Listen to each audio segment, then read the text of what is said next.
في الاداره برشا يا حكيت يا حكيت برشا وصلوا لنا اخبارهم، وصلوا لنا كيفاش يسمعوا فينا. ربي بقى عليكم الستر. اسمع دوك بيه ما تحلش، عارفك يكلمك في التليفون، اقعد هكا معانا. ما زلنا باش نحكيو اليوم على الوسواس القهري. شنو هو وشنو هي الاعراض نتاعو وكيفاش نتعالجوا منه. اكثر تفاصيل في صحتك. صحتك باي ميد بوانتيان، أول موقع طبي في تونس والوحيد اللي تلقى فيه أقرب طبيب ليك وتاخذ معاه موعد على الانترنت. تحضر معنا اليوم الدكتورة النفسية يسرى جملي. أهلا وسهلا، مرحبا بك دكتورة. مرحبا بك، عسلامة. عايشك بارك الله فيك، وجهك هكا يرتح. اليوم موضوعنا الوسواس القهري. قبل كل شيء ساعة شنو المرض هذا؟ انتم موسوسين بطبيعتكم في كل شيء. جملة قتلتني بالضبط. المرأة قارية وتبي قتلها ولا وجهك يرتح. بيان سور ولا يرتح. بيان سور على خاطر بسيكولوج ولا بسيكياتر راهو يلزم وجهه اول حاجة يرتحك. تصور يبدا متغشش عملك كي ماشي باش يعالج لك نفسيتك. راهو زرتهم انا برشا ديك عليه تشوفوا فيا. واحنا نقولوا لشكون طلعنا. يلا عندنا ضياف الاولاد تريدوا كل واحد يشد كرسي اسكتوا. الوسواس القهري. الوسواس القهري إذا هو يصنف من اضطرابات التوتر، يصيب من 1.5 إلى 2.5% من السكان في العالم. المنظمة الصحة العالمية صنفته بارمي رابع مرض مثير للهانديكاب بروفيسيونيل قبل حتى من السكر نظرا لتأثيره على الحياة اليومية. واللي من الأمراض للأسف ثم ان روتار دو بريز اون شارج، معناتها المريض يبدا يمرض تدريجيا، يوخر في العلاج، ما يعالج عادة إلا بعد 8 إلى 12 سنة. أي يحشم اللول يخاف، وهذا يعود الى نوعيه الخواطر ولا الوساوس اللي تجي في مخه. دونك يقعد يوخر في العلاج، وهذا بالتالي ياثر على الاستجابه. شنو هو الوسواس القهري؟ هو ان فيت متكون من مجموعه من خواطر نسميهم وساوس. نجم تكون افكار، نجم تكون اندفاعات، نجم تكون صور ذهنيه تصاحبها مجموعه من الافكار القهريه اللي هي تخفف من الاحساس بالتوتر. كما تنجم تكون كل فكره وحدها. هو كيفاش نقولوا وسواس قهري؟ هو الاصل في الشيء انه نحن كلنا هوني تجينا افكار نتحكموا فيها. اذا كانت تتماشى مع الاراده نتاعنا نقبلوها ونتعايشوا معها، اذا كان تتعارض مع الاراده ولا القناعات نرفضوها. في الوسواس القهري ذي الافكار تولي شنو؟ متكرره، متسلطه، مبالغ فيها، معناتها المريض يعرفها اللي هي افكار سخيفه لكنها نابعه من ذاته، تتعارض مع قناعاته بالرغم من انها نابعه منه، تعطل حياته اليوميه وتشتت التركيز والانتباه، وتدفع الافعال، قلنا نحن الافعال القهريه اللي تتداخل مع العيش اليومي نتاعو وتاثر على التزاماته اليوميه. لازمنا نعرفوا اللي ثم بعض الانواع اللي تخليه يعدي كاريمون على الاقل ساعه. نحن باش نقولوا بارمي لي كريتير لازم المريض يعدي ساعه على الاقل يوميا وهو يقوم بالافعال القهريه، مما ياثر ضياع للوقت اللي نورمالمون يكون مخصص في اشياء اخرى. اذا فهي افكار متكرره نابعه من المريض لكن عكس قناعاته، ضيع له وقت ساعه على الاقل، تعطله في حياته اليوميه وما يلقى حتى بليزير باش انه يعمل كالافعال القهريه. شنو ما هما هالوساوس اللي عندنا انواع باش نفهموها. دونك الوساوس هذه تنجم تجيك فكره تاع زعما سكرت البيض، انا عندي هذيك فوالا يخرج ويعاود يثبت سكر البيض ما سكروش، دبوس تلقاها سكرتها، شبابك سكرتهم ديما يتفقد، هذايا لو فيريفيكاتور. ساعات تجي خوف من العدوى، من المرض، من الاصابه بالنجاسه، وهذه نلقاو برشا سورتو الوسواس يقلق كيبدا وسواس ديني، سورتو كيبدا مرتبط بالمعتقدات يقلق. تلقاه المريض يقول لك نتوضا، بعد ما نتوضا جي لامبرسيون اللي الماء عاود طش عليا، يعاود يتوضا ويعاود يثبت برشا مرات. ثم الصور الذهنيه هذا يبدا قاعد المريض، وهذا يجي سورتو في اماكن العبادات، يبدا يصلي قاعد في امان الله وتجي صور ذهنيه اباحيه والا صور زنا المحارم، بالتالي تعطلوا تقلقوا وتخوفوا. تنجم تكون ايضا نوع من الاندفاعات، اذا تجيك الام تقول لك راني كل من راه صغيري خاف خاصه انا باش نشدو باش نرميه، ولا جي لامبرسيون انا باش تعدى جوستومون باش تعدى في الشارع كاني باش ندز العبد اللي قدامي، ولا انا ممكن نربط روحي نرمي روحي. الافكار هذه موجوده لكن عاده عمره ما المريض يتعدى يعملها، لكنها تقعد موجوده وتقلقه وتاثر على الراحه النفسيه نتاعو. ثم زاد لي روميناتور، يبدا قاعد هكا قاعد كيما في ايميسيون وتجي شلل من الافكار، عند تسونامي نتاع افكار، فكره تجبد فكره يخمم في حاجات مش مهمه معناتها مرتبطه بالحياه بالدين بالموت وما نجمش يوقفها، وبالتالي تقلقوا في حياته اليوميه. ديزيدي نوار مثلا نقول لنا نجم نسميهم هكا، ولا لا افكار معناها نجم تهدم تنجم تهدم. وي من لي زيدي نوار هوني الفرق باش نفرقوا نحن اللي مثلا في الاكتئاب زاد تجي افكار كيما دي زيدي نوار اون رابور افيك لا ديبرسيون، مي هوني لي ديزيدي ما عندهاش علاقه، يبدا مثلا كيف نحن قاعد في بلاتو ويخمم زعما بعد الحياه اش ثم زعما اش ثم وتقعد فكره تجبد فكره. كيما ساعات الانشغالات هذه تكون مربوطه بحاجات من الحياه اليوميه كيما قلنا احنا زعما سكرت ثبت، كيما ساعات تكون انشغالات بحاجات كيما هكا فلسفيه ولا معتقدات تقلقوا وتاثر فيك. هذه بالنسبه للمريض. كي جينا نحن المريض في الكونسلتاسيون اهم حاجه كي يجيك وسواس قهري لازمك تثبت ثماش اضطراب اخر، خاطر عاده ما يجيش وحده، يجيك مصاحب نوع اخر من الامراض النفسيه. مع الاكتئاب بنسبه 60-80%، يجيك مع الاضطرابات توتر اخرى وخاصه الرهاب الاجتماعي بنسبه 60%. ايش معناها الرهاب الاجتماعي؟ هو الخوف من انه يكون كيما هكا مثلا انا باش نبحث لكم في اميسيون نخاف انت شنو تخزلي زعما نقول كلمه صحيحه ولا غلطه، انت كيفاش تقيمني، ما يخوش الكلمه، تلقاه في العمل نتاعو ما يحبش يكون تحت الاضواء، هيك نوع من الرهاب الاجتماعي. نلقاو انا يجوني برشا في الفهم يقول انا باش نعدي نخاف من المونيتور، في شنو نعمل؟ شملي فين المونيتور؟ هذيك نحن اللي عنده رهاب اجتماعي يولي مسألة خطر المونيتور. ثم زيد نلقاوه موجود مع اضطراب ثنائيه القطبين نسبته 15%. اللي هي شنو ثنائيه القطبين؟ ثنائيه القطبين هذا نوع من اضطرابات المزاج في انواع نلقاو في نحن انا وانت عن المزاج نتاعنا هكا بنسبه ليني هكا كونتينيو. ساعات نفرحوا نطلعوا شوي نحزوا نهبطوا شوي. نحن في اضطراب المزاج ثم نوعين رئيسيين موجودين، كي يفرح يولي هوس. انا مريم العذراء، انا سيدنا محمد صلى الله عليه وسلم، يولي هكا عنده افكار كبيره كاريمون، مشاريع، يصرف برشا، يولي احتياجاته في النوم تنقص، احتياجاته في الماكله تكثر، والا يكتئب لا ديبرسيون، اما تلقى معاهم لاكسيمانياك، والا ثم تخو بيبولار تيب 2 تلقى فيهم اكتئاب، لكن بين الاكتئاب كي يرتفع المزاج مش كيفك اكثر شويه من اللازم. وهذا بالنسبه لهم نحن مسؤول على الكرياتيفيتي معناتها. نحن نقول لهم كي يجيونا مبجون نقول لهم راهو برشا علماء ثم برشا قاعده كيما تشرشل قبل سيتي ان بيبولار، بورقيبه سيتي ان بيبولار، مصطفى لطفي المنفلوطي، جورجي زايدان. الامراض هذه هي امراض تدفع الى الخلق والابداع، لكن اذا كان المريض يكون متعدل في الدواء نتاعو ويعرف يستغل المرضى نتاعو. ولا بالدويره مش هكاك تقول انا راه باش نولي ممتاز معناتها لازم تكون بالحرابش تاخذ في دواك متحسن ابسوليومون.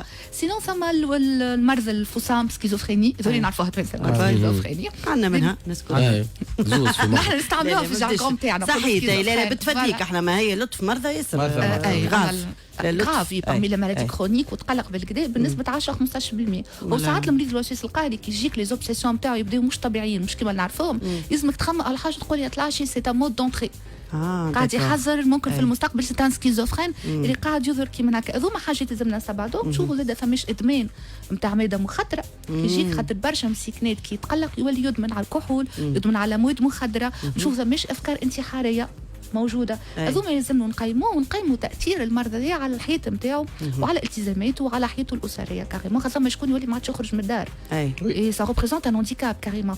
ثم شكون وقت نحكي على مريض وين زاد نفرقوا سي با لا كليبتوماني. عندي مريض يقول لي كل ما نمشي للخدمه نخاف للحاجه اللي تعرضني نهزها. سي با كليبتومان، خاطر كليبتومان يهزها ما يحلم يهزها، اما ذي ديما الى لامبرسيون لا قدر الله يهز. دونك ما عادش يحب يمشي للخدمه. ثم عندي ان باسون زاد كل ما يرى بنته قبل يقول لي خاف لنعمل لها حاجه خايبه، دونك ما عادش يحب يلعب مع بنته. ايماجين علاقه بو بنته ما نجمش يلعب معها بوها، هانديكاب يولي. شنو ما اسباب المرض هذا يا دكتور؟ يعطيك الصحه. الاسباب متعدده، اهم اسباب هو الاسباب الوراثيه. ثم استعداد جيني. الدراسات اثبتت اللي من 25-30% من المصابين بالوسواس القهري عندهم واحد من الاقارب من الدرجه الاولى معناتها يا اما الاب ولا الام مصاب بالوسواس القهري. ثم زاد الشخصيه الوسواس القلقه مثلا نسبه 20-35%. وهوني مش اي واحد عنده شخصيه وسواسه باش يقول لي انا عندي وسواس. الشخصيه الوسواس عندها السمات نتاعها. اليوم ناس منضبطين، ناس يحبوا الكمال والدقه، ناس عمليين صارمين في الاراء نتاعهم، وناس غير مرنين. مش بشرط هو انسان عنده وسواس قهري، لكن اذا كان هالاعراض زادت ولا تشغل حيز من التفكير وتاثر حياته اليوميه نحن هوني نحكيو على وسواس قهري. ثم ايضا التنشئه. نحن ديما نقولوا التنشئه يا اما تصلح العوامل الوراثيه ولا تاكدها. مثلا صغير عنده ابوه مريض بالوسواس القهري اما يعيش في عيله مثلا الام طبيعيه معناتها ينجم يعني يمارس كل شيء من غير ما تكون هي موسوسه صفا. اما اذا كان المليو اللي تربى فيه اغسل يدك برشا مرات تنظف، فانا نحن بالطفل هذاك باش نطلعوه عنده وسواس قهري. ايضا كربيو صغار خلي غادي ياكل كيف ما جاي يمسك في مريول. شنو المشكله؟ فوالا ثم انتيبيوتيك من بعد كان كلي ولا كلي ولا ما نعرف. خليهم كنا ناكلوا التراب احنا قبل. انتم حاجه اخرى شويه ترى يا فورش ديك التراب بالله بربي وسواس قهري اللي عندي والله. اقسم بالله لازم تمشي تعالج انت دكتوره بالله بعد باش تخرج تهز معاك باش تعمل عليك واحد كامل دراسه. دونك الصغير ما نكثروش عليه، ما نكثروش عليه ونعطيوه مساحه من الحريه ونعطيوه شويه مرونه نفسيه. وثم زاده ضغوطات الحياه والعوامل الاجتماعيه. من برمي العوامل الاجتماعيه مثلا نجم واحد تربى في ميليو كلهم وسواس قهري، لكن كي كبر دور النموذج والمحفز معناتها كيما يكون استاذ ولا معلم ولا جار ولا قريب يحب يقلده، ذيك عنده اهميه كبيره. والا هو تربى في اسره تبعها لكن عنده مثلا يقرا في قسم عند استاذ ديما اوبسيسيونيل، دونك ينجم نحن باغ ابرونتيساج يتعلم ويتبنى السلوك هذاك. هذه العوامل بخلاصه وبصفه عامه تؤدي للوسواس القهري. وعوامل المخطره العوامل المخطره في العلاج. في العلاج العامل المخطر اهم حاجه كل ما يبدا بكري. انا بكري ما قلتلكش اللي هو يبدا بين 20 و30 سنه، لكن عاده يبدا خاصه قبل 25 سنه، وبالنسبه للرجال يبدا بكري. كل ما يبدا الوسواس القهري بكري كل ما يكون هذاك عامل سيء في التطور مرض وفي العلاج نتاعو. ثم لو روتار دو بريزون شارج قلنا بكري من 8 ل 12 سنه باش يعدي.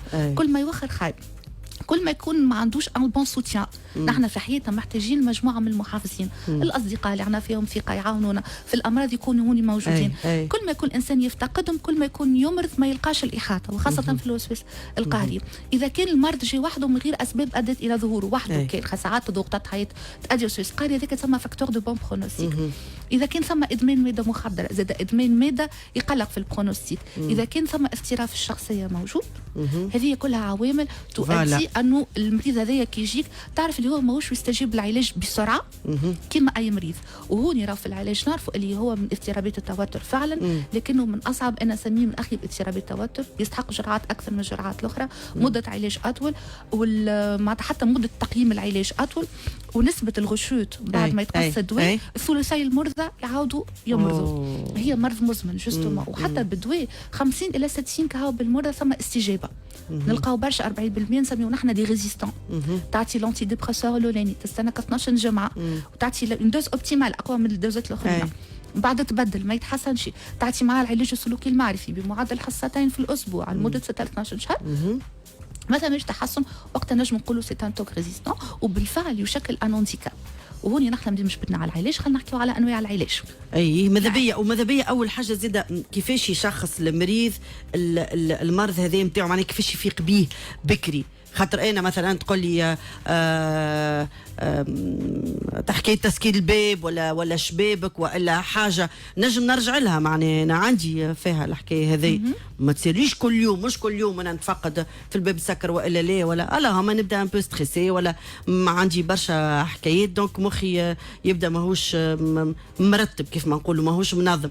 اسكو السيمتوم هذا ينجم يخليني نقول خليني نشوف روحي اسكو عندي الوسواس القهري ولا لا؟ باش نحكيو زاد على الكوفيد، كونتكست كوفيد، خاطر نحن في كونتكست كوفيد كلنا ولينا تحب ولا تكره تقول عندنا وسواس قهري، عندنا بوغنجه ما عادش قابلتنا بالكل ديجا. ونعقموا برشا ولينا خايفين ابسوليومون، كلنا ولينا نخافوا. ولا بالعكس المنظمه الصحه العالميه تفرض علينا تو ان كومبورتمون قريب من الكومبورتمون تاع الوسواس القهري. لكن كيفاش نفرقوا بين انه عارض وسواسي ولا مرض وسواسي؟ لازم تشوف المده، التاثير والحده. المده شنو؟ ما قداش انت تستهلك وقت باش انك تخمم في الافكار هذيا وتقوم بالافعال الناتجه عنها. اذا كان ثم ساعه اكثر من ساعه يوميا انت تعديها في القيام بهالافعال القهريه نتاع تثبت ولا تغسل يدك، فهوني عندنا مشكله. الحده نتاعو اسكو يعطلني في حياتي، يشتتني، اسكو ماخو حيز كبير؟ اذا كان ماخو حيز كبير ورالي هو اثر، اذا ثم مشكله. وثم تاثيره على الحياه الاجتماعيه والانتباه والتركيز. ثم الدي اس ام نحن الدليل الاحصائي النفسي يحط 4 كريتير اللي يقول لك اللي هي افكار المريض يعرف اللي هي نابعه منه وما نجمش يقاومها، متكرره غصبا عنه، تضيع له وقت ساعه. كما قلنا بكري il ne tire aucun plaisir كي يعمل فعل هذاك القهري، يعملوا مجبر ريان كو باش ينقص مك الاحساس بالتوتر. مثلا انا مسيت هذيا تو خايفه لا نتعدى، نعرف كمام اللي كمام تعقمه تقبل نقعد نقاوم كلوتون كسور حسب التوتر، لكن مرتاحه باش تو نقوم نغسل يدي. هكاك هو الوسواس فوالا القهري. دي جيست هما يظهروا بساط اما لكن هما ريالمون فما حاجه أي سوجاسونت. مهم. في العلاج تو في العلاج العلاج نوعين، وهون يا ريت العباد اللي يسمعونا يفهموا اللي في الوسواس القهري لابد من العلاج الكيميائي، خاطر يجيني يقول لي علاج سلوكي معرفي، لابد من العلاج الكيميائي اللي هما علاش؟ دويات يعني اللي هو ياخذ. الادويه الانتقائيه المضاده نتاع السيروتونين. علاش؟ خاطر انا بكي ما قلتلكش ثم كيميائيات الدماغ، ثم مستوى منخفض من السيروتونين مسؤول على الوسواس القهري. دونك الادويه ذي هي تعوض هالنقص نتاع السيروتونين وبالتالي تعالج المريض. الادويه قلنا العلاج من عام الى عامين، لكن الحق في المجمل ديما عامين. ياخذ دي دوز دوبل نتاع لي دوز نعطيوهم الاخرين، وباش نقيموا نحن التحسن نتاع المريض ثم اون ايشيل نستعملوها باش نقيموا ثم نسبة تحسن باش نقولوا المريض تحسن، ولكن نجم نقيم الدواء نقول الدواء يبدا يعطي مفعول كان من 2 إلى 3. نبدا في العلاج تحسن بنسبة تحت الدواء ب 50-60% مع احتمال انتكاسات بنسبة ثلثين كي قصان الدواء. نزيدوها العلاج السلوكي المعرفي اللي هو العلاج السلوكي شنو؟ هو أن نقوم بتصحيح أخطاء التفكير. فوالا اللي تؤدي للافكار القهريه هذيا وتؤدي للانفعالات ناتجه عنها، خاطر نحن ديما شو نقولوا اي انفعال هو ناتج على فكره، اذا لابد من تصحيح الافكار. وهو لازم يكون عندك درايه شامله، على خاطر المرضى اللي يجيك المريض باش يحكي لك. واخي بالمرضى الصعاب اللي كتجيبش نقشهم من ناحيه دينيه، خاطر يتقلقوا بالكدا لي زوبسيسيون ريليجيوز من لي زوبسيسيون الخايبين، لي زوبسيسيون سيكسوال يقلقوا، لي زوبسيسيون اغريسيف. هذوما ثلاثه انت بالي باش ناقش يقول لك راني باش نقتل بنتي يا دكتور معناتها فسلي، لازمك تعلقه عندك باش تقنعه. شو تعمل؟ هو لازم كي يجيك المريض تفسر له الحاله، شطر العلاج هي المعرفه، يفهم المرضى عنده، يفهم لي بوسيبيتي ثيرابوتيك باش ما يكونش بعد عنده توقعات اعلى شويه من اللي انا ممكن نوفره له انا والعلاج نتاعي. ومن بعد نعملوا برنامج واضح لازم يفهم اللي هو شريك فعال فيه مع بعضنا، خاصه ما شكون يجيك يحب انت تحلوا المشكله، يقول لك اعمل لي ثيرابي، في بالوش الثيرابي هي لازم فيها كل مريض عنده قدره على النقد الذاتي وقدره على الاراده والتغيير، ومعناتها كي يروح للدار ينفذ التمارين هذوك. تحدد المده، تحدد الاهداف وتفصل له كيفاش، وبقدره ربي المريض يسوغا غيري ان شاء الله. غيري بلوز او موان، effectivement نقولوا لا غيريزون توتال. فوالا اي، لكن على الاقل يتحسن شويه، نفسيته ترتاح، ما يكونش ما يوليش هذا عائق في حياته، يولي عادي كما الناس الكل. فما توسويس موجود، انا ديما نقول عبد موسوس نتاع نظافه ولا موسوس في حاجات، او موا الدوزاج يبدا نجم تتحكم فيه. هو راهو جهه تو نحن في التيوري يقولوا لنا كي قالوا لنا لي دو تيار واحد، اما ريالمون على ارض الواقع الحق ثم دي ريزولتا. معناتها عندي مره بعد شهرين يتحسن، ثم شكون معناتها لحد الان جي با او دو ريشوت، معناتها مش ندير حاله صافي 3-4 معناتها عندي اقوى اكثر مرضى طولت معهم 3-4 مي ثم دي ريزولتا. نحن ديما نقولوا المريض نحبوا نعطيوه الموجود، مي كمان راه ثم امل في العلاج وثم تحسن وثم دي باسيون كي غيريس ويلقاو حياه طبيعيه كما قبل. شكرا لك دكتوره، يعطيك الصحه. دونك تفقدوا رواحكم بعد الاولاد. عندي سؤال ان شاء الله خير. العباد اللي تبدا بيرفكشنست معناتها تحبك اللي تكون فريمون كلكو سوا في الخدمه ولا في حاجات تحبها، هذاك نجم يكون نوع من انواع ديك لا بيرسوناليتي اوبسيسيونيل. نجم تكون المرض هذا لا ماهوش وش قال هذه الشخصيه الاوبسيسيونيل، سو سون دي جون بيرفكسيونيست. الحمد لله يا رب. اش في وجهك صفار وعرقته مش خايب بيرفكسيونيزم راهو حاجه باهيه، مي الانسان لازم يعرف في ان تو ديشيك مهم شويه، واللي مش كل شيء لازم يكون منظم. ما نحبش لي شيك، ريت في الدنيا هذه باش تعيش سهل يعني الزغل تصيب شي موت. تبحث على المثاليه اما راهو مستحيله. فوالا اونغي فورت يقول الخطا هو فرصه مثاليه للتعلم واعاده الخطا اللي قمت به معناتها المحاوله بطريقه اذكى.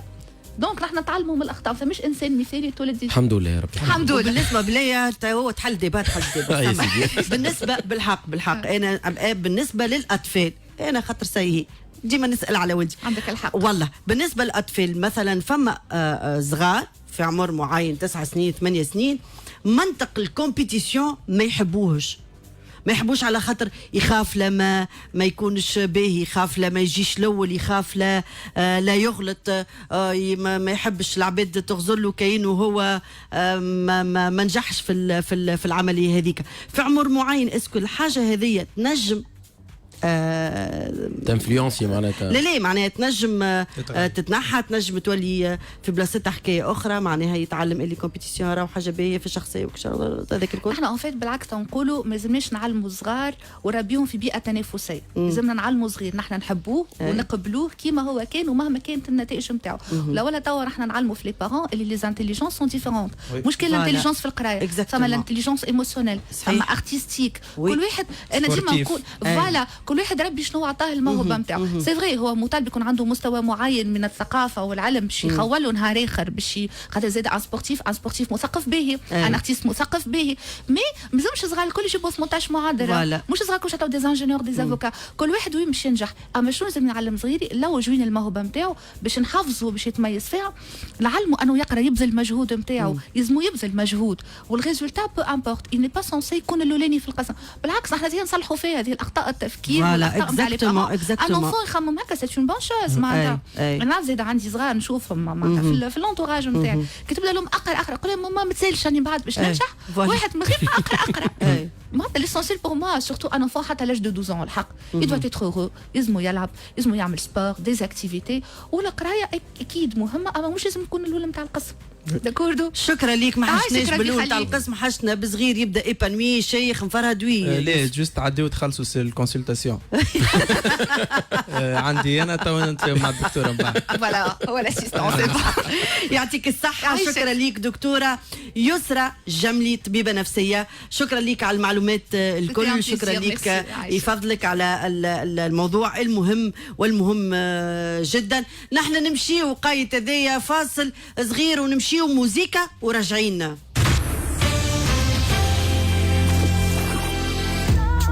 كل سبت كريم كوكي رافقكم من 8 ل 9 متاع الليل.